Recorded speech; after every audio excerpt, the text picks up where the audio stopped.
l'épaule, première chose, il faut faire attention lorsque vous faites des étirements au niveau de l'épaule et que vous avez des douleurs.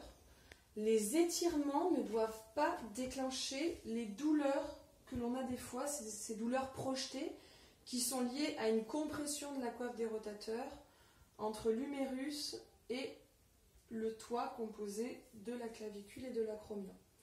Quand on a une pathologie d'épaule, en général, il y a un conflit sous-acromial, c'est-à-dire que cet espace il est légèrement réduit. Et du coup, dans les mouvements, certains mouvements, ça vient coincer la coiffe des rotateurs et c'est ce qui vous déclenche ces douleurs-là. Donc quand vous faites des étirements, vous devez sentir les étirements musculaires, mais pas ces douleurs projetées. Il faut bien évidemment étirer la loge du pec. Alors moi, j'aime bien le faire avec un contre-appui. Attention, on baisse bien l'épaule, on se penche un petit peu en avant et on se tourne. On ne tourne pas la tête, c'est vraiment le buste qui vient se tourner et là on sent que ça tire au niveau de l'épaule.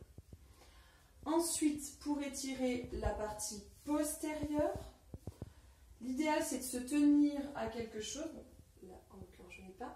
On se tient, on plie légèrement les jambes et on se laisse partir en arrière comme ceci. Et là, ça va permettre vraiment d'étirer tous les muscles de la loge postérieure au niveau de l'épaule. Je vous laisse également revoir les exercices rachis, cervical, pour compléter les étirements au niveau des épaules.